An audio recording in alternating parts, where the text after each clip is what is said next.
3 taon na ang lumipas. Sa katawan ko'y sakit na di ko maiwas.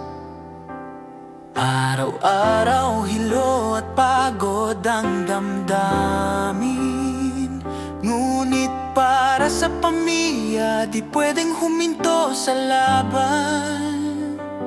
Kapag mataas ang araw, ako'y nanghina. Ngunit sa ilalim ng dagat, doon ako payapa.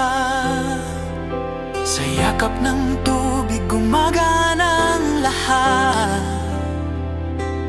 Parang sandaling nawawala ang bigat.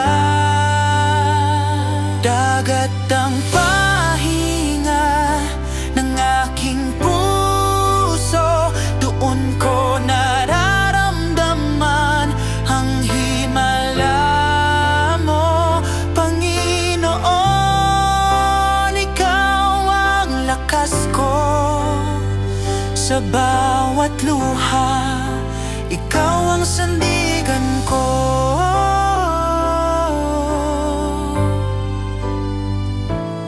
Oras-oras, minuto-minuto ang aking tiis. Lahat tinis ko para sa mahal kong pamilya ko.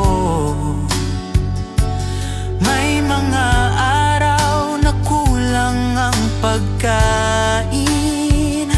Kapag kulo ang dagat, kulo rin ang tiyan namin.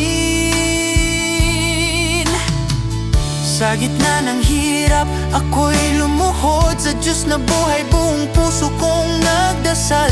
Kahit sugatan ng katawan at isipan, pananalig ko sa Kanya ay di kailanman bumitaw.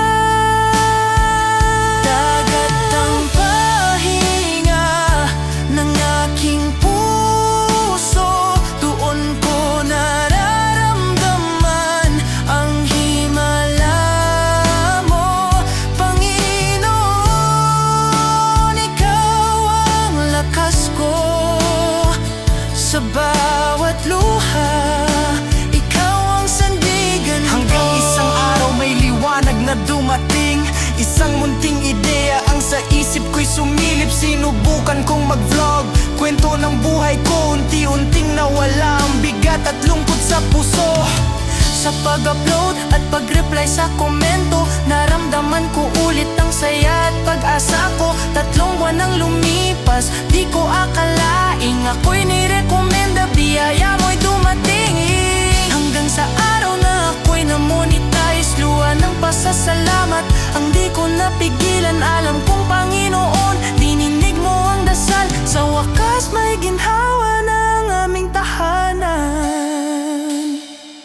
Panginoon, salamat sa iyong awa. Sa hirap at sakit, di mo ako iniwan kailanman.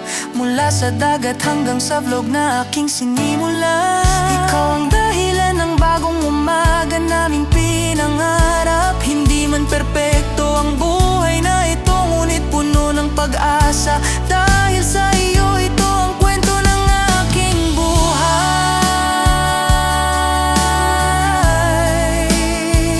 Mula sa luha hanggang sa ligaya at tagumpay. Salamat sa Diyos na buhay. Naririnig mo ang panalangin ko. Habang may hininga, magpupuri ako. Pamilya ko'y aalagaan. Panginoon, sa'yo ang lahat ng ito.